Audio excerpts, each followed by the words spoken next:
The Joker, Part 2, was not great. When I heard it was going to be last year, right? They said it was going to be a musical, and at that exact moment, my heart sank. I was like, the first one was so good that there's no way they're going to do another one because it's good. Leave it alone. Leave it alone, man. Leave it alone. But nope. They had to do another one. And they did a second one. The second video, the second movie is a musical. Now granted, almost every single time because it's a regular movie, and then all of a sudden one of the characters, usually the Joker, stands up and starts singing, and he's moving around and walking around, and at first it looks like everybody's reacting to him like, the heck is he doing? But then you realize it's all in his head. Certain things flip switches in his head, and he becomes a singer for some reason, and he's conveying particular emotions, particular moments, particular thoughts in song. Now, Arthur Fleck and his mom, he was raised with his mom listening to TV shows and musicals and stuff like that. And there's a point in the movie where there's a musical playing and he has a chance to leave and he's like, shh, I want to hear this. And he would rather listen to the musical. Okay, I get it. I see what you're doing there. You're trying to be artsy. The beginning of the movie, the first 3 or 4 minutes of the movie is a cartoon. This movie is too artsy. Too artsy. I mean, I see where you were going. You know, I'm in the car with you. I see where you're going. But the whole time I'm screaming, there's a lake in front of you. There's a lake. And you just kept driving. And now we're in the lake. I didn't like Harley. But I understood what they were trying to do. Harley meets Joker and Arkham. Harley is from a rich family. Harley is a psychiatrist. Okay.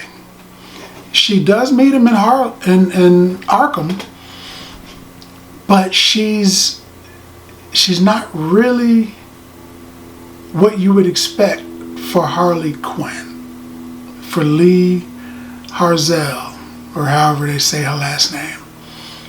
And this movie is different. I think, you know what I think it is? I think that Joaquin Phoenix got so much praise for the first movie that they let him put input in this, and he said, let's go artsy. Let's just do it up. And they were like, yeah, well, he was good in the first one. Let him do what he wants. Let him run with it. That might not have been what happened, but it feels like what happened. And whatever it was, what happened wasn't great. It wasn't great. I mean, in the first movie, he kills 6 people. He's in jail for the murder of 5. He kills the three kids on the train that were super tripping, and then he kills the guy Randall, the dude that used to work with him, and then he kills Maury on national television. That was the big one. But he tells them he also killed his mom. That's the kind of guy he is. He's like, she didn't die from no heart attack, man. I put a pillow on her head and suffocated her. You know, so to be honest, I thought he might have killed Zaza Beetz and her kid. Turns out he didn't. I thought he killed the psychiatrist because, you know, his bloody footprints when he's leaving. But turned out he didn't. That was all in his mind too. The going out with her, with Sophia, the neighbor, going out with her, nah, it didn't happen. The conversations that he thought he was having with her, he was probably just around when his mother was having conversations, and he just stuck himself in it. He was insane. He was. Now here comes a spoiler. This movie, I'm going to tell you, this movie's not great. But here comes a spoiler. For the next 30 seconds, 40 seconds maybe, there's a spoiler. I'll mark it. I'll let you know when the spoiler ends. But the spoiler is going to start right now. So he's Arthur Fleck. The main thing about the Joker in the comics, and the main thing that has made him such a great criminal, is nobody knows him. Nobody knows who he is. He just kind of walked out of an alley one day and started doing stuff. Nobody knows where he comes from. Nobody knows his name. Not his real name. I mean, he said stuff over the years. You know, Joe Chill, Arthur Fleck, you know, different names. And he's basically been lying. Then they said Batman jumped in the Morbius chair and has all knowledge and found out that there are 3 different Jokers. And Batman also said that he always knew that, but they never mentioned it. So, but I don't think there's 3. I think it's just that one dude, man. And Arthur Fleck, it turns out, by the end of the show, you find out that Arthur Fleck is not the Joker. He is not the Joker. The Joker, the one that we would grow to know as the Joker, kills Fleck at the end of the movie, tells him a joke, and the joke ends with, well, you get what you deserve. And he stabbed him like 11 times in the gut, almost in the exact same spot, because when they show his shirt, he's only got one hole where, so he was just like, pack, pack, pack, pack, pack, right in the same spot. And then he's laughing after telling the joke. He's laughing, and you see him in the background. They blur him out a little bit, but you can see him carving the comedy smile on his face. He is the Joker. I don't know if they're gonna run with that or if that's just how it ends, but and when they show that there's a different dude that is going to be potentially the Joker that we're more familiar with, it makes a lot of the movie make sense. Arthur Fleck doesn't want to be the Joker. He says it himself. He doesn't want to be the Joker. So this guy wants to be the Joker. He wants the accolades and everything. And he followed Fleck around and he saw how he got praises and stuff like that. And this guy, I feel like they named him, but I think I might have just missed it because this movie was,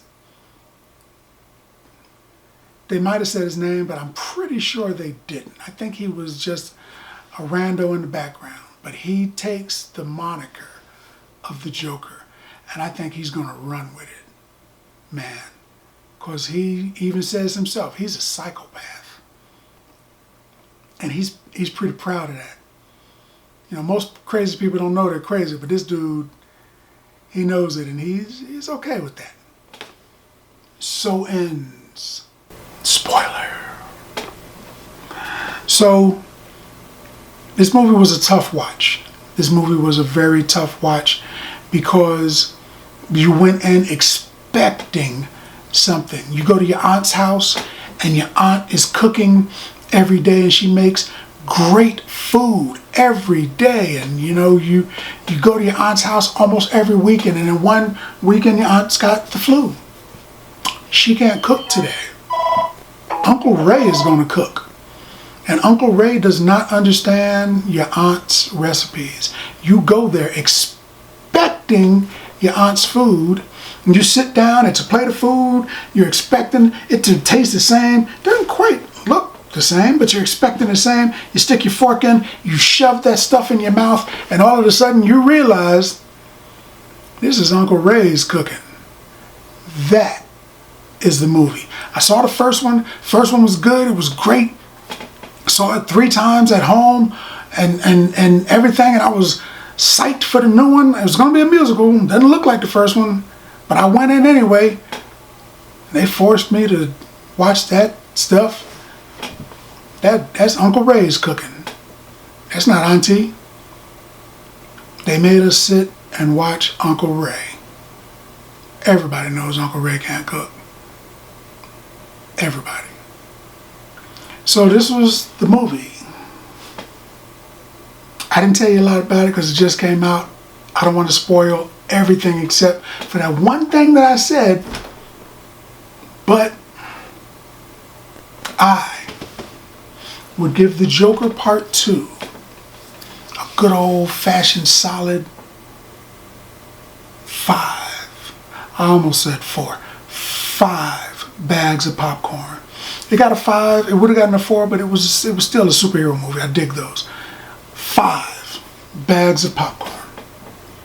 Because that's what I think about that.